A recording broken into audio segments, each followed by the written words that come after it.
আসসালামু আলাইকুম এভরিওয়ান, কেমন আছেন সবাই? আশা করি ভালো আছেন। এখন আমরা দেখব সপ্তম শ্রেণীর ষষ্ঠ সপ্তাহের ইসলাম ও নৈতিক শিক্ষা অ্যাসাইনমেন্টের শিরোনাম হবে চরিত্র গঠনে ইমাম মুফাসসিরের ভূমিকা নিরূপণ। এখানে শিকড়ফল দেওয়া আছে ইমাম মুফাসসাল ইমানের বিস্তারিত পরিচয় অর্থসহ সূক্ষ্মভাবে পড়তে ও তাৎপর্য ব্যাখ্যা করতে পারবে।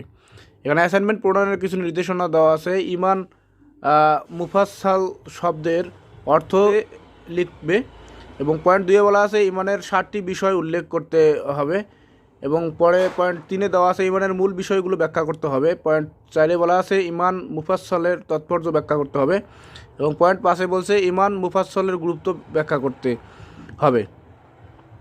এখানে নির্দেশক হিসেবে দেওয়া আছে ইমান মুফাসসাল শব্দের অর্থ, ক্ষয়ে দেওয়া আছে ইমানের 7টি বিষয় উল্লেখ এবং গয়ে বলা আছে ইমানের মূল বিষয়গুলো ব্যাখ্যা এবং ঘয়ে বলছে ব্যক্তি জীবনের ইমান মুফাসসলের গুরুত্ব। এটি মূলত 16 মার্কের 16 নম্বরের প্রশ্ন অ্যাসাইনমেন্ট। এটি ছিল মূলত ইসলাম ও নৈতিক শিক্ষা অ্যাসাইনমেন্ট এর প্রশ্নপত্র। শ্রেণী সপ্তম বিষয় ইসলাম ও নৈতিক শিক্ষা অ্যাসাইনমেন্ট নম্বর 1।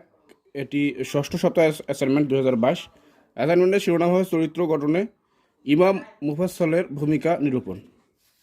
ক নং প্রশ্নের সমাধান। ইমাম মুফাসসলের শব্দের অর্থ শুদ্ধভাবে নিম্নে দেওয়া হলো। অর্থ হচ্ছে আমি ঈমান আনলাম 1 আল্লাহর প্রতি, 2 তার ফেরেশতাগণের প্রতি, তার কিতাবগুলোর প্রতি, তার রসুলগণের প্রতি, আখিরাতের প্রতি, তা এভাবে দেওয়া আছে 7টি। ঠিক আছে, এরপর হচ্ছে এটি অর্থাৎ ঈমান শব্দের অর্থ বিশ্বাস। স্ক্রিনশট দিয়ে লিখে নেবেন। তো খ নং প্রশ্নের সমাধান। ঈমানের 7টি বিষয় নিম্নে উল্লেখ করা হলো। 1 আল্লাহর প্রতি বিশ্বাস। এভাবে 7টি বিষয় এখানে লেখা আছে, তুমি লিখে নিবে।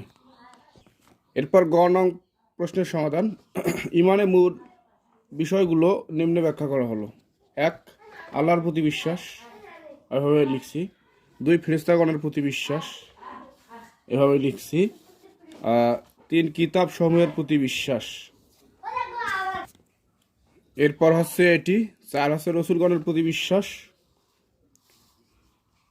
4টি লিখতে বলছে, 4টি। এরপর ঘ নং প্রশ্নের সমাধান। ব্যক্তি জীবনে ইমান মুফাসসলের গুরুত্ব ব্যাখ্যা করা হলো। এরপর হচ্ছে এটি বিষয় বিবৃত হয়েছে, তারপর এভাবে লিখব। এরপর এটি। তো আজকে পর্যন্তই। ভিডিওটি ভালো লাগলো অবশ্যই চ্যানেলটিকে সাবস্ক্রাইব করে পাশে থাকবেন। ধন্যবাদ সবাইকে।